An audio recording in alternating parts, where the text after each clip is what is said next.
నేను ఒక్కటే కోర్స్ నేర్చుకుంటాను సార్. అది కూడా ఈజీగా ఉండేలాగా. హుహు. దాని త్రూ నాకు మల్టిపుల్ ఆపర్చునిటీస్ క్రియేట్ అయ్యేలాగా ఏమైనా కోర్స్ ఉందా? ఉందండి. ఏంటి సార్ అది? ఎగ్జాక్ట్‌లీ మనం అదే ట్రైన్ చేస్తున్నాము. అది హ్మ్. ఫుల్ స్టాక్ కోర్స్ అవుతుంది. హ్మ్. దానిలో మళ్ళీ Python full stock, Java full stock అని డిఫరెన్స్ ఉంటది. ఓకే. అసలు ఫుల్ స్టాక్ అంటే జనరల్‌గా ఫుల్ అంటే ఏంటి? అంతా. అవును. స్టాక్ అంటే కలిసి ఉంటది. సో, ఫుల్ స్టాక్ అన్నప్పుడు front end, back end, database, cloud deployment, DevOps methodologies ఇవన్నీ వస్తాయి. ఓకే. అందులో స్టూడెంట్ ఫ్రంట్ ఎండ్ నేర్చుకుంటాడు. హ్మ్. వాడు 1 ½ అవర్ కోడింగ్ క్లాస్‌తో స్టార్ట్ అవుతది. హ్మ్. దానిలో ఫస్ట్ బ్యాక్ ఎండ్ స్టార్ట్ చేస్తాం. ఎందుకంటే బ్యాక్ ఎండ్‌లో లాజిక్ బిల్డింగ్ నేర్చుకుంటాడు. అంటే ఫ్రంట్ ఎండ్ అంతా కూడా కనపడేది మనకి. హ్మ్. మనం డైలీ వాడతాం applications Amazon, Netflix, Hotstar. Hmm. మనకు కనపడేదంతా front end hmm. Interface. Hmm. దానికి హెచ్‌టీఎంఎల్, సీఎస్ఎస్, జావా స్క్రిప్ట్ అని టెక్నాలజీస్ ఉంటాయి.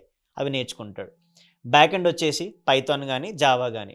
ఇప్పుడు పైథాన్ ఫుల్ స్టాక్‌కి, జావా ఫుల్ స్టాక్‌కి డిఫరెన్స్ ఉంటది. ఇవి 2 కనెక్ట్ అయ్యేలా డేటాబేస్‌లో డేటా ఎలా స్టోర్ అవుతది. ఇవన్నీ లింక్ అయ్యి ఒక అప్లికేషన్ బిల్డ్ చేసి అందరూ యూజ్ చేయాలంటే డిప్లాయ్ చేయాలి.